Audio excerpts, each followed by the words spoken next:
If you're a bivocational pastor, then this special flash episode is just for you.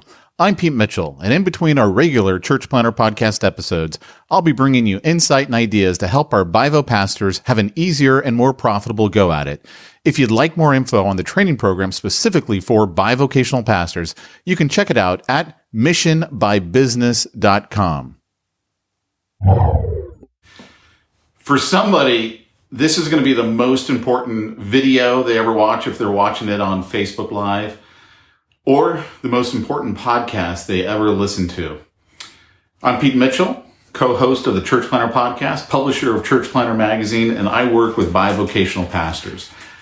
I just got done with our monthly bivo cohort call. So this is a call that I do with bivocational pastors who are in my training program.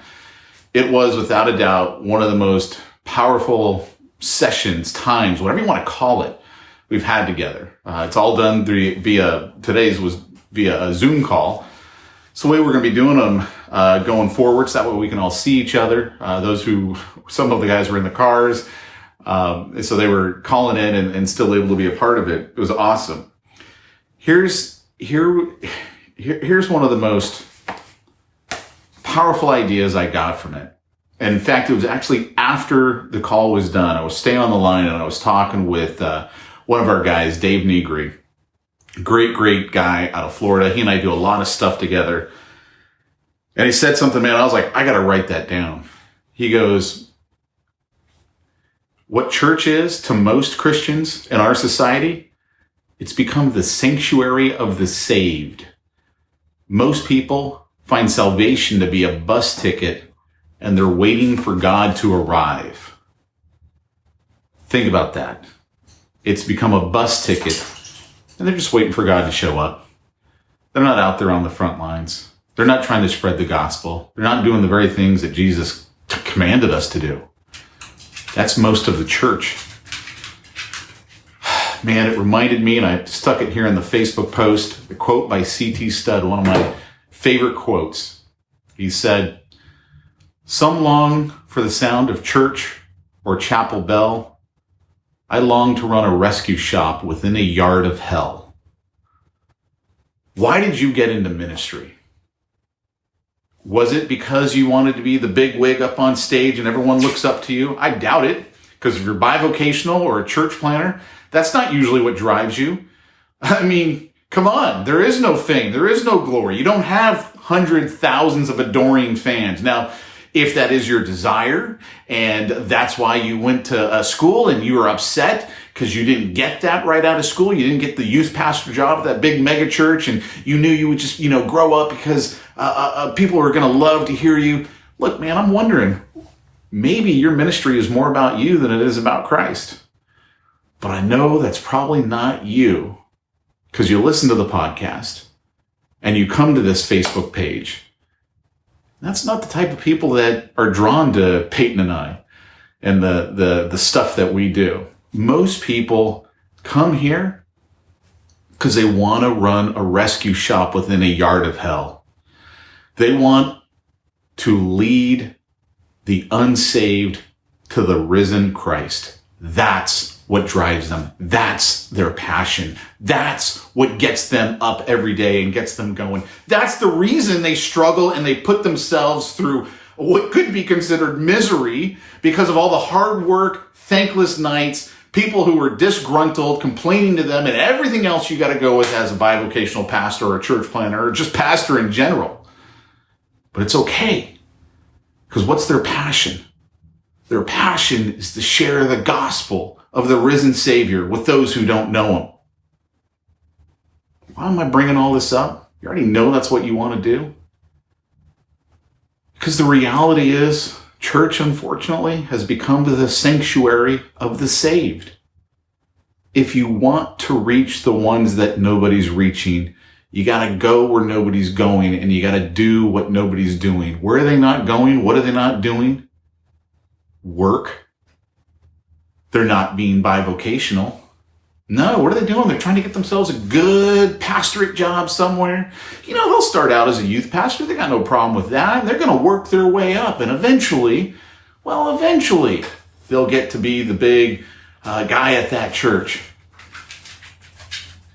But what are you going to do? You're going to stand up in front of a bunch of people who are already saved? Now, I'm not saying that's not a valuable job. Of course it is. The saved need to know how to follow Christ as well, but that's not what we were called to. We were called to share the gospel. We were called to help those who don't know Christ come to know Christ. You can spend 4 hours a week in front of those who are already saved if you're in full-time ministry, a couple hours on Sunday, a couple hours on Wednesday. Make a few calls during the week, read some great books during the week, really feel like you're doing something great. Or you can get out there in the workforce, work alongside people, be within a yard of hell, as C.T. Studd said, and share the gospel with people right there on the front lines. Go to meet them where they're at. I'm just telling you guys, man, this is one of the most powerful cohorts I've been in years, what we went through. Of course, this is my passion. Of course, I got a training program that I help bivocational ministers with. Man, I'm telling you, I don't care what you do. I don't care if you do what I do. I don't care if you go through this marketing strategist course that I've got and you help businesses the way that I do. That doesn't matter to me.